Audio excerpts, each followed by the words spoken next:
કરીએ તો જે સમાચાર સામે આવી રહ્યા છે, સિક્કિમના સોરેંગમાં ભૂકંપના આંચકા અનુભવાયા છે। રિક્ટર સ્કેલ પર તેની તીવ્રતા 4.4ની અનુભવાઈ છે।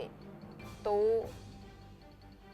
સોરેંગમાં આ ભૂકંપના આંચકા અનુભવાયા છે। ભૂકંપને પગલે સ્થાનિકોમાં ભયનો માહોલ જોવા મળ્યો છે।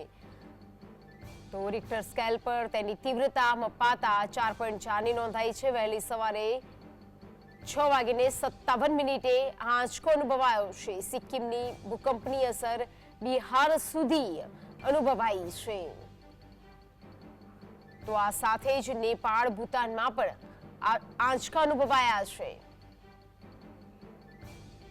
સિક્કિમના સોરેંગમાં ભૂકંપના આંચકાયા 4.4ની તીવ્રતાનો આંચકો બિહાર સુધી તેની તીવ્રતા અનુભવાઈ। આ સાથે જ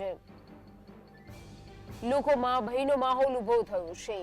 તો નેપાળ અને ભૂતાનમાં પણ તેના આંચકાનો અનુભવ થયો છે। ત્યારે સ્થાનિકોમાં ભૂકંપને લઈને ભયનો માહોલ વહેલી સવારે 6:57 એટલે કે 7 વાગ્યાની આસપાસ આ ભૂકંપનો આંચકો અનુભવાયો છે। સિક્કિમમાં ભૂકંપની અસર બિહાર સુધી જોવા મળી। નેપાળ અને ભૂતાનમાં પણ તેની અસર જોવા મળી।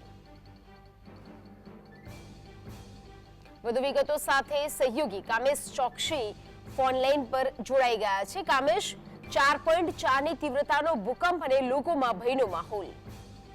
બિલકુલ ગાયત્રી, આપને જણાવી દઉં કે અત્યારે ખૂબ મહત્વપૂર્ણ સમાચાર આવી રહ્યા છે સિક્કિમથી। સિક્કિમની વાત કરવામાં આવે તો સિક્કિમમાં સવારે 6:57 ભૂકંપના આંચકા અનુભવાયા છે। અચાનક જ ભૂકંપના આંચકા અનુભવાતા એક બાજુ સ્થાનિકોમાં ભયનો માહોલ જોવા મળ્યો છે। જે જાણકારી સામે મળી રહી છે તે પ્રમાણે રિક્ટર સ્કેલ ઉપર ભૂકંપની તીવ્રતા 4.4ની અત્યારે માપવામાં આવી રહી છે।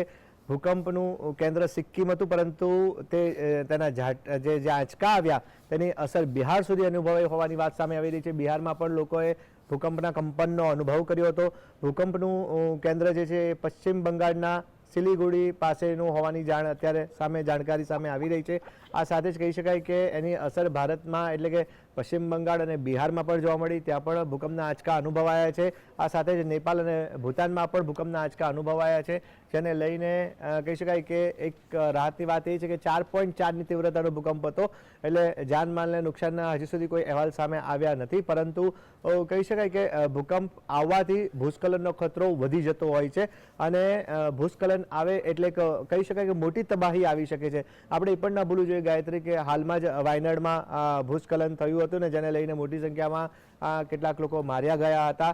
આ સિક્કિમમાં ભૂકંપના આંચકા અનુભવાય છે તેની અસર સીધી બિહાર સુધી જોવા મળી રહી છે અને જેને લઈને આંચકા અનુભવાતા સ્થાનિકોમાં ભયનો માહોલ જોવા મળી રહ્યો છે। જી કામેશ, જોડાઈ સમગ્ર માહિતી આપવા બદલ આપનો આભાર।